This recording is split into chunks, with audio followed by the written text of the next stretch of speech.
So you can be doing everything right, growing your plant, doing all the necessary things you talked about, but you may still see parts of your plant dying. So first of all, recognize unless the whole thing's dying, that can actually be pretty normal. So I have this plant here. I'm going to show you. So you can see it's got some dead pieces in there. So this one here is dead and it's actually attracting little gnats. So that's something what we're going to talk about here is trimming your plants.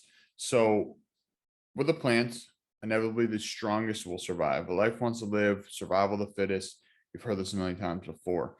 So with plants, this was actually two separate little plants in one container. And you can see this little one did not survive and the strongest one survived. Some of these lower limbs, you can see there are some dead pieces here that I've already cut off. And now it's making space for new little leaves to come in. So if we just leave the dead limbs on there, now there's always exceptions to the rules. Some certain plants, it's best to just let it do its thing. But you think of in nature, if there's an animal climbing up this or the wind was blowing, the dead limbs would fall off. So what I think is important to do is to very carefully make sure that we're cutting this in a way that is easy and effective and not hurting the living part of the plant. So what I'm going to do is this one is completely dead. So I'm going to do my best to actually pull this out by the roots because it is a separate plant. So very gently, you see this is taking up some soil space. So I'm going to shake off the soil as best I can to leave as much of soil in there. Even use my fingers to break it off. So now I'm basically left with this dead plant, the second piece of the two. So what we could do is we could leave it in here on top, and that will actually be good for organic matter to help with as it decays to help revitalize the soil because dead matter is good for the soil. However, it can also attract bugs because these little gnats love to come in here and break down these plants. So if you have a problem with gnats, which currently here I'm recording this in the late summer, so the gnats are easy and they fit through screens and everything. So this time of year, I'm going to avoid having them. And you can see there's also this little one here. Take that off.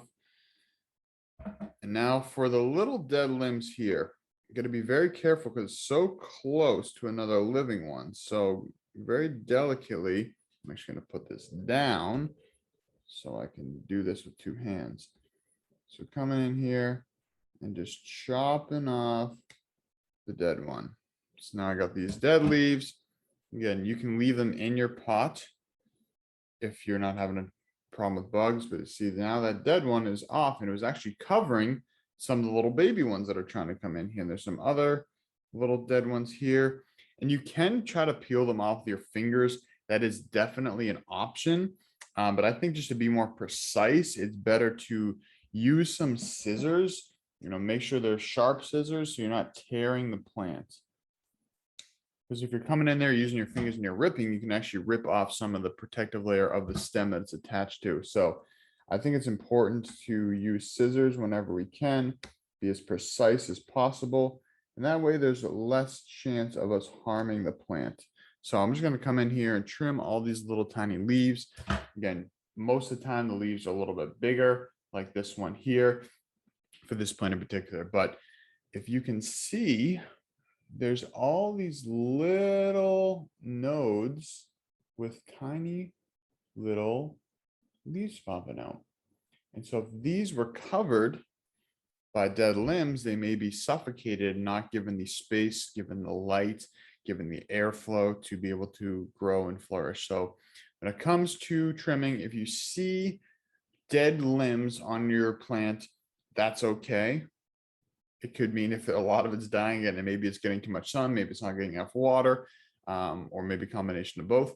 So again, this is learning the language of the plant. I originally had this one in a very sunny window, and it was getting too much sun. And so it roasted the little one there, but the stronger one survived. So now I recognize, okay, so this needs to be with very partial sun or no sun at all. And I've actually got it in a place where it's getting just a slight amount of sun. It seems to be doing very well. Been watering a little bit less.